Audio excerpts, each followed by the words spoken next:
Welcome to the last chapter in my book, Chapter 5, Discipleship and Evangelism, Lessons from C.S. Lewis, Becoming a Mature Christian.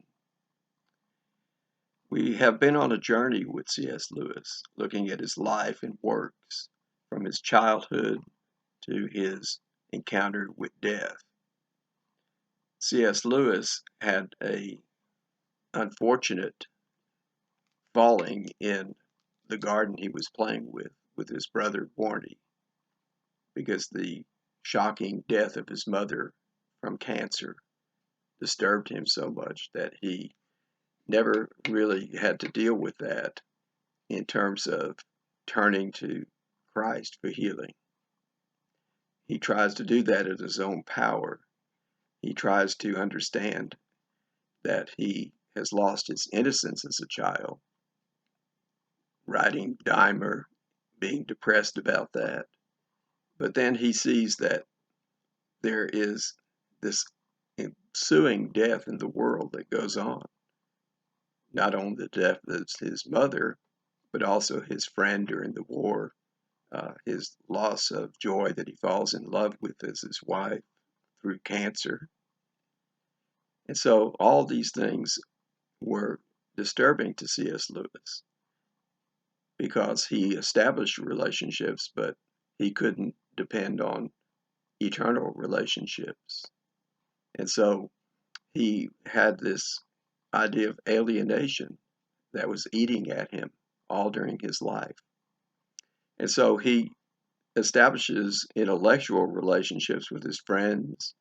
He tries to work out these rational ideas to deal with his problem of how do we explain why these bad things happen to good people. And so he doesn't understand this. He says, well, maybe it's because there isn't a God. He even turns to atheism and agnosticism. He turns to mysticism to try to find answers, theosophy, and he turns to theism, believing ultimately, intellectually, that there has to be some kind of a God that is in control of this creation, of this nature. And so he has sort of a natural revelation. And so he has an intellectual understanding of God, but he hasn't gotten what we call the deep magic. And so ultimately, what happens to him is that he has to see that he has this real need for a Christ who is not just a joyful happiness seeker, but one who suffered on the cross for his sake.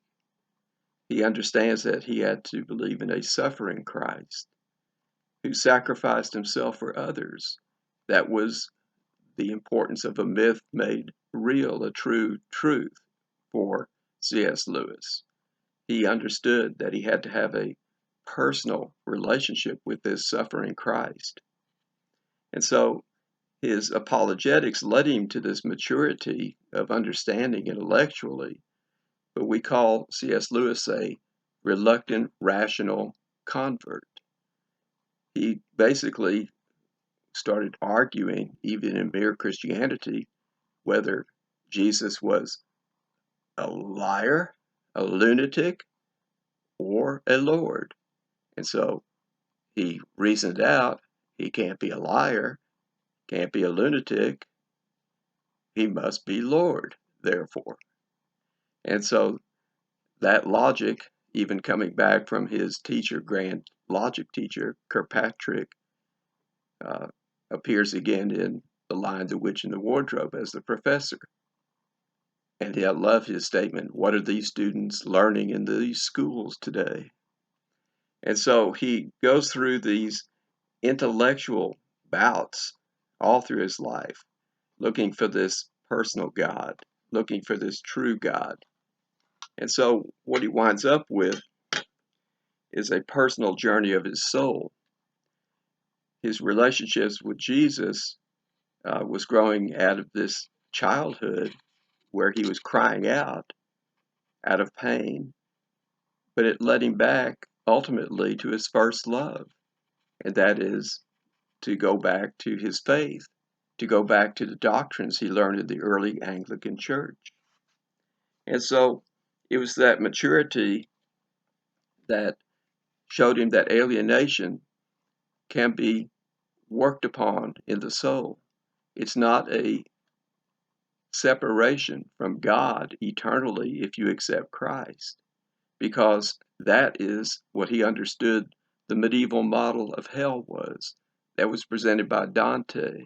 That was presented by him in the Great Divorce, the divorce between heaven and hell. Sin is being separated from God, and the wages of sin is death. All those doctrines started to make sense to him on a personal level. And so this brought him to understand he's going through the afflictions of suffering in this world. And so that is what he calls, in another great book, the weight of glory.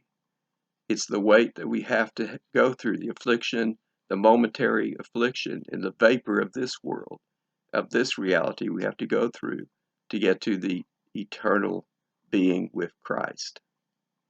And so this whole idea of this horizontal relationship that he established with his friends and his brother, and the loss of these friends and his wife, all these relationships, again, were giving him a sense of maturity, a sense of crying out to God. In fact, he says, God calls us with the megaphone of pain and suffering. And so this special revelation that happens to him is much more a vertical relationship. And so if you think about this, we have fellowship with one another on a horizontal level, and we have vertical relationships with God. And so if we take the two together, we have the centering on the cross. And so he develops these ideas, and I conclude by telling you to read the best works, I think, of C.S. Lewis about his life, which are the three works: The Problem of Pain, A Grief Observed, and Surprised by Joy. I think here you find that he will take you through any suffering you have had, any pains you have had, any loss of innocence you have had, to understand there's still hope. And the hope is in going through that wardrobe, going through this world as a trial, tribulation, a test that God has put you through in order to be reconciled to Him.